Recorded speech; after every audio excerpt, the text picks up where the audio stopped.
নমস্কার বন্ধুরা, আশা করছি তোমরা সবাই ভালো আছো এবং সুস্থ আছো। আমি রাখি, আমার চ্যানেলে তোমাদের সবাইকে জানাই অনেকটা স্বাগত। তো বন্ধুরা, প্রতিদিনের মতো আজও চলে এসেছি এমন কিছু টিপস নিয়ে যেটা তোমাদের সংসারের ঝামেলার কাছ থেকে একটু রেহাই দিতে পারবে, একটু নিজেদের জন্য সময় বাঁচাতে পারবে। দেখো বন্ধুরা, চলে এসেছি প্রথম টিপসে এখানে আছে কিছু কাচের বাটি এবং গ্লাস। তো এই ধরনের কাচের পাত্রগুলোকে আমরা যখন মাজার সময় কি করি, এই ধরনের স্কচব্রাইট নিয়ে নিই। স্কচব্রাইট নিয়ে স্টিলের বাসনপত্রের সঙ্গে কাচের বাসনপত্রগুলো এই ধরনের স্কচব্রাইট দিয়ে মাজা শুরু করে দিই। কিন্তু না বন্ধুরা, এই ধরনের স্কচব্রাইট দিয়ে যদি কাচের বাসনপত্র মাজো, তখন কাচের মধ্যে কিন্তু দাগ পড়ে যায়, কাচের বাসনপত্রের ক্ষতি হয়ে যায়। এই জন্য এই ধরনের বাসনপত্রগুলোকে মাজার জন্য কিন্তু এই স্কচব্রাইটগুলো কখনোই ব্যবহার করা যাবে না। তার জন্য বাজার থেকে আলাদা ধরনের নেটের স্কচব্রাইট কিন্তু কিনে আনতে হয় বাসনপত্র মাজার জন্য, মানে কাচের।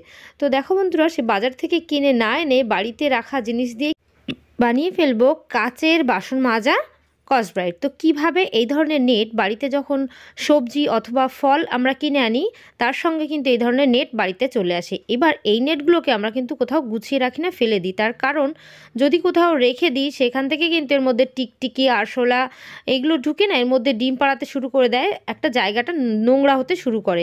এই জন্য আমরা ঘরটাকে পরিষ্কার করার জন্য এই ধরনের নেটগুলোকে আমরা বাইরে ফেলে দিই। তো বন্ধুরা, আজ থেকে কিন্তু আর কখনও এই ধরনের নেটগুলোকে ফেলবে না।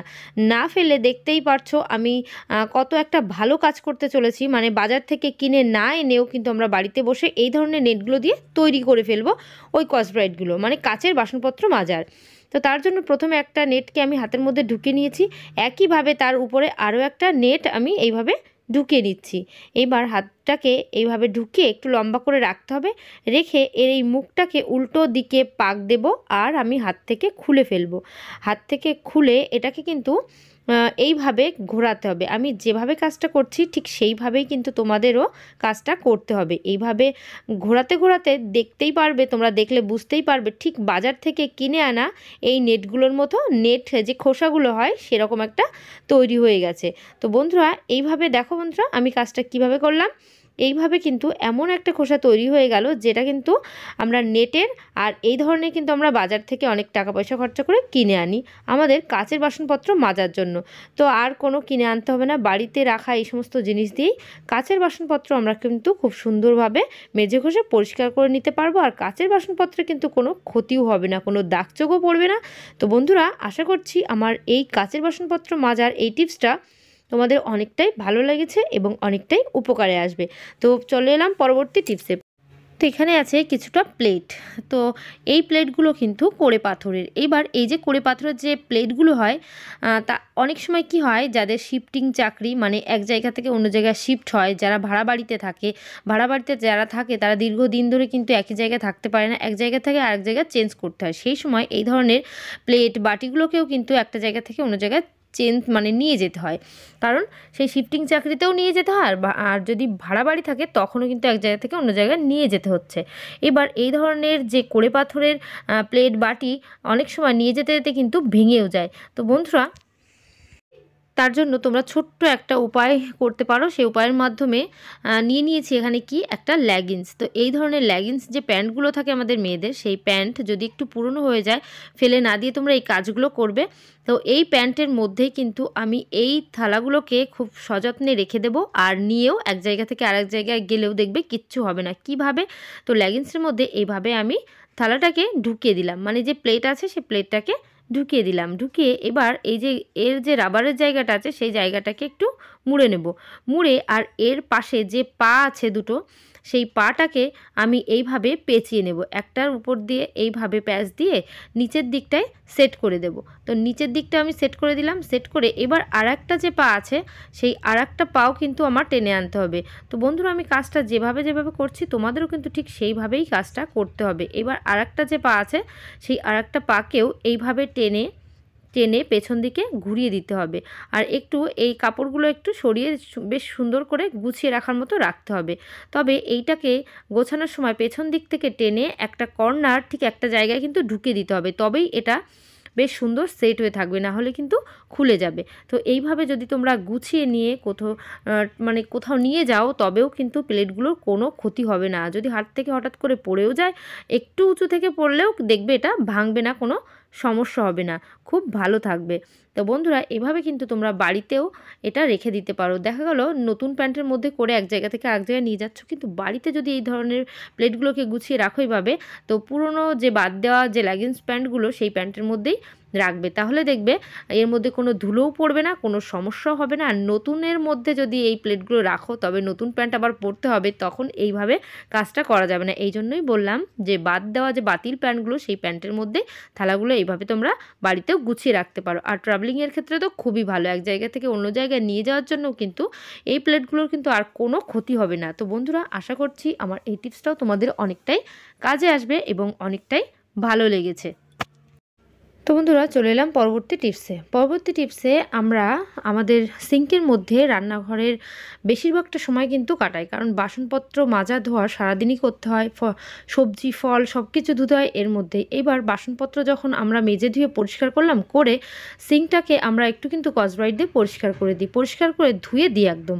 তো ধুয়ে দেওয়ার পরেও কিন্তু এই সিঙ্ক থেকে না একটা বাজে দুর্গন্ধ বেরোতে থাকে। এবার সেই গন্ধটা কিসের জন্য বেরোয় চলো তোমাদের সেটা জানাই। আমরা যখন এইভাবে বাসনপত্র মাজা ধোয়া করি, দেখবে আমাদের খাবার দাবারের কিছু না কিছু টুকরো ঠিক এই সিঙ্কের মুখে এইখানটায় থেকে যায়।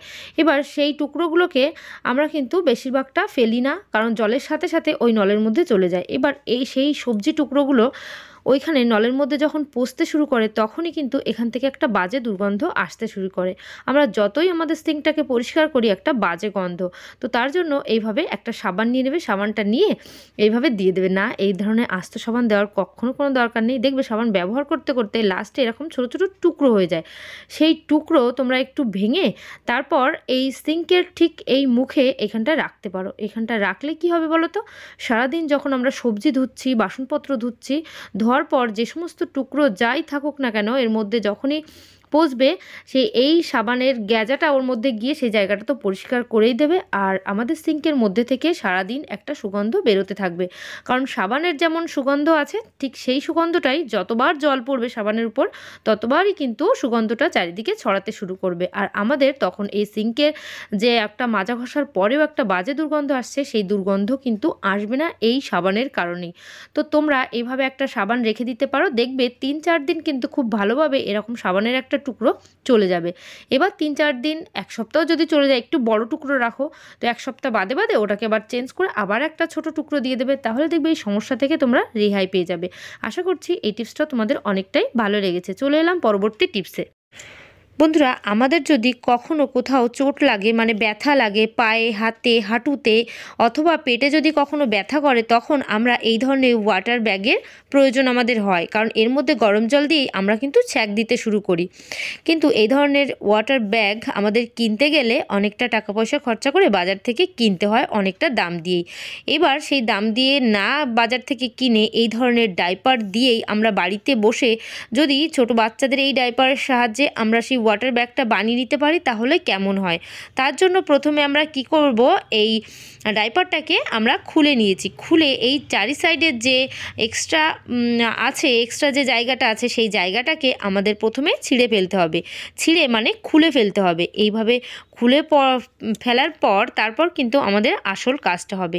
দেখো বন্ধুরা, সাইড থেকে যতটুকু অংশ এক্সট্রা ছিল সেই এক্সট্রা অংশটাকেই কিন্তু আমরা বাদ দিয়ে দিচ্ছি, এই পার্টটাকেই আমরা খুলে ফেলছি, উঠিয়ে ফেলছি। এবার কি করব, এটা আমরা অন্য একটা পাত্রে কিন্তু জল গরম বসিয়ে দিয়েছি, সেই গরম জলটা কিন্তু পাশেই আমার রেডি হচ্ছে।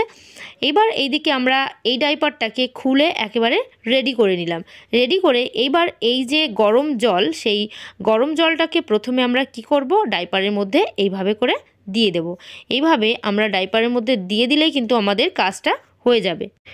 এটা কিন্তু খুব ভালো একটা হট ওয়াটার ব্যাগ হিসাবে কাজ করতে পারি। যদি তোমাদের কাছে হট ওয়াটার ব্যাগ নাও থাকে তবেও কিন্তু কোনো সমস্যাই হবে না। যে সমস্ত জায়গায় ব্যথা আছে সে সমস্ত জায়গায় এরকম একটা হট ওয়াটার ব্যাগ তৈরি করে নাও। তৈরি করে মানে ডাইপারের মধ্যে গরম জল দাও, গরম জল দিলেই দেখবে ডাইপারের মধ্যে যে সমস্ত জিনিস আছে সেইগুলো গরম জলের মধ্যে, সেই ডাইপারের মধ্যে কি হয়, জলটাকে শুষিয়ে রাখার জন্য কিন্তু এর মধ্যে একরকম পদার্থ দেওয়া থাকে, সেটা দিলেই জলটা এক জায়গায় জমাট হয়ে থাকে। এবার গরম জলটা যখন দিলাম সেই গরম জলটাই কিন্তু এর মধ্যে আটকে আছে একটা জেলি মতো পদার্থ তৈরি হয়ে যায়। সেই জেলিটা গরম জলটাকে অ্যাবজর্ব করে নিয়েছে, অ্যাবজর্ব করে এবার আমাদের হাতে পায়ে যে সমস্ত জায়গায় ব্যথা, সেই সমস্ত জায়গায় আমরা এইভাবে সেকাই করে নিতে পারবো। এইভাবে ছ্যাঁক যদি দিয়ে নিতে পারি তাহলে দেখবে আমাদের হাতে পায়ে হাঁটুতে যে সমস্ত ব্যথাগুলো আছে, অনেক সময় বয়স্ক মানুষদের দেখবে শীতের সময় পাটা ফুলে যায়, তো সেই পা ফুলে গেলেও তোমরা সেই সমস্ত জায়গায় কিন্তু খুব ভালোভাবে এইভাবে ছ্যাঁক দিয়ে নিতে পারবে। ছ্যাঁক দিয়ে নিলেই দেখবে ব্যথা থেকে উপকার অবশ্যই পাবে। তার জন্য বাজার থেকে আর টাকা খরচা করে তোমাদের হট ওয়াটার ব্যাগ কিনে আনতে হবে না, বাড়িতে বসেই অল্প কিছু টাকা খরচা করেই তোমরা এই ধরনের ডাইপার দিয়ে কিন্তু হট ওয়াটার ব্যাগ তৈরি করে নিতে পারো। তো বন্ধুরা, আশা করছি আমার এই টিপসটা তোমাদের অনেকটাই কাজে আসবে আর অনেকটাই ভালো লেগেছে। তো বন্ধুরা, আমার চ্যানেলে যে সমস্ত নতুন বন্ধুরা আছে অবশ্যই আমার চ্যানেলটিকে সাবস্ক্রাইব করে দেবে আর অল নোটিফিকেশান অন করে দেবে, তাহলে আমার চ্যানেলে এই ধরনের ভিডিও তোমাদের কাছে সবার আগে পৌঁছে যাবে। তো চলো বন্ধুরা, আজকের ভিডিও কিন্তু আমি এখানেই শেষ করছি। সবাই ভালো থাকবে, সুস্থ থাকবে, আবার নেক্সট ভিডিওয়ে তাড়াতাড়ি তোমাদের সঙ্গে দেখা হচ্ছে। তো চলো, বাই, টাটা।